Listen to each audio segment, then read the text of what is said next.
I don't have my own cell phone. I know, right? All of my friends have their own smartphones, and sometimes I just sit and watch them play on it. They make cool pictures, watch funny videos, chat on Facebook. I get so jealous when they show off their phones in front of me. It really ticks me off. But my birthday is coming up soon. At first, I tried to drop hints to my parents, telling them subtly about all the benefits of having a phone.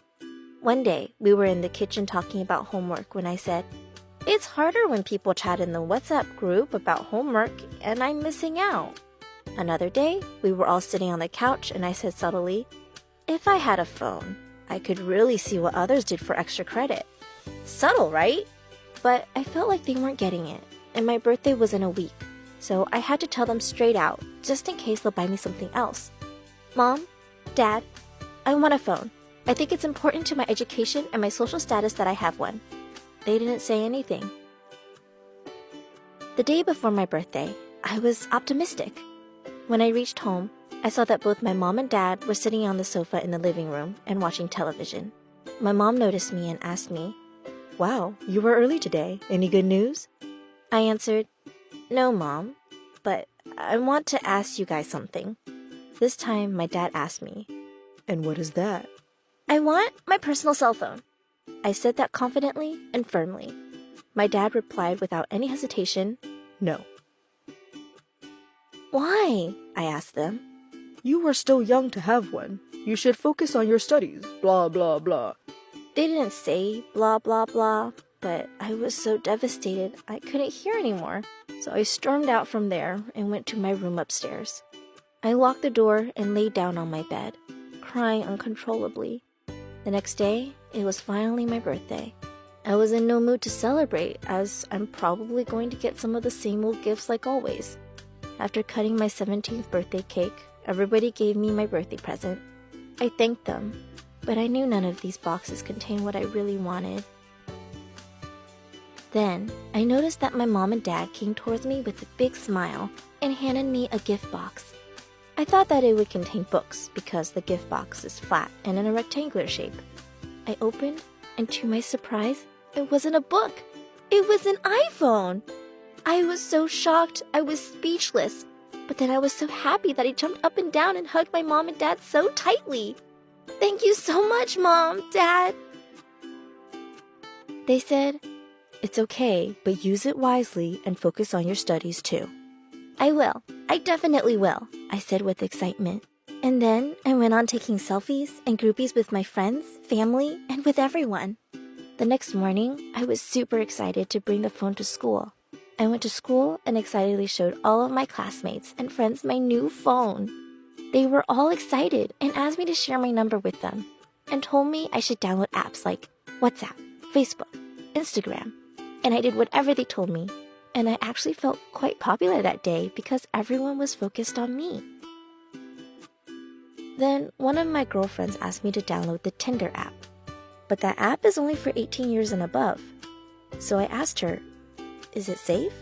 She replied, "Yes, it is. You can create some fake ID and chat with boys in that app." I thought that sounded really cool. She said, "I also do this, and it's really fun." So I agreed, and I created my fake profile with my fake profile picture in the Tinder app. And then really not long after that, I started to chat with numerous boys who were complete strangers. I started to spend more and more time on my phone than studying for my exams. On Tinder, some of the strangers were polite, but some of them were totally annoying and perverted. They asked for cheap photos and stuff, just after a little normal conversation. Those guys I immediately blocked, but it never stops. Other users start asking for the same. It was so gross and annoying. I realized after a while that there were only a few good guys on there. So I deleted my fake ID from Tinder. I had enough. But then on Facebook and even Instagram, I just met the same type of people. All my pictures that I uploaded on Instagram get commented by perverts with cheap comments like, "You look very sexy. Call me." just stuff like that. I thought I was going to have fun chatting with new people, but it ended up just being really annoying perverts all the time. So I called and asked one of my friends how to keep my pictures safe from the perverts and strangers. She said that I can hide my profile from them by activating my privacy on it. So I immediately made my profile private and blocked all the cheap user accounts. I deleted Tinder app, but I still have Facebook and Instagram app on my phone. Those mean and cheap comments from the strangers really affected me and made me divert from my studies. Those comments were always roaming around in my head. I started getting less marks on my test, and my teachers kept complaining about it because I'm usually really not bad at studies. So I thought about it, and I decided I was not going to use my phone like that. And the best way to keep yourself peaceful is to focus on only the one important thing. So I deleted all my ID and pictures from Facebook and other apps. After deleting them, I didn't at all feel sad or depressed. Actually, I felt so happy and free from all those thoughts. I returned my phone to my mom and dad, and they didn't ask me the reason for doing this. Instead, they praised me and hugged me. I felt so free and happy when they hugged me. I knew I did the right thing. After that, I immediately went to my room and started preparing myself for my final exam, since I only had 1 month to study.